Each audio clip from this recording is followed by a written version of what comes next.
I use that in my coaching. I've coached West Lafayette High School for years, and I also volunteer at Purdue University coaching the collegiate athletes. And that's one of the first things I teach them, and it lets them basically put themselves in a position where they want to be mentally. And the last thing that Coach Joe taught me was to eat like a champion, basically fuel myself like a champion. So he not only taught me how to grow and how to be a better athlete, but we'd go out to eat sometimes before or after track meets.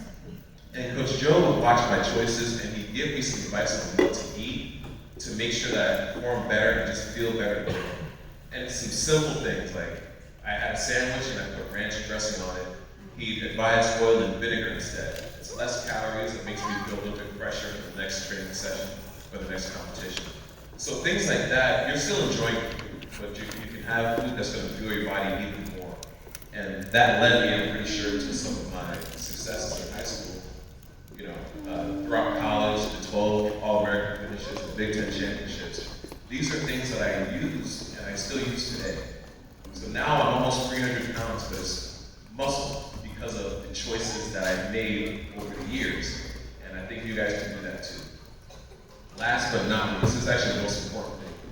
Playing fair is super important because cheating in sport obviously involves drug use. And you don't want to do that for several reasons. One, you don't want to be unfair to the next competitor, but most importantly, you don't want to be unfair to yourself. So anything you do, anything you ingest, that means anything you eat or drink, will be accounted for later on.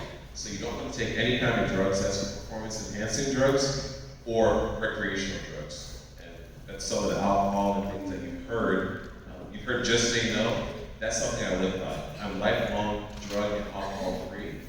And I think that's an easy thing to do, especially once you have some goals that you lay out in front of you. And to make sure that that's the case for Olympic athletes, we actually have to submit our whereabouts. So that means on my phone there's an app where the World Anti-Doping Agency can see where I'm at any point in the day. If people come in right now and test blood and urine. So they make sure that we're all clean at that level. And if somebody tests positive, that means if their drug test shows something that they're not supposed to take, you will be banned for at least 2 years to 4 years.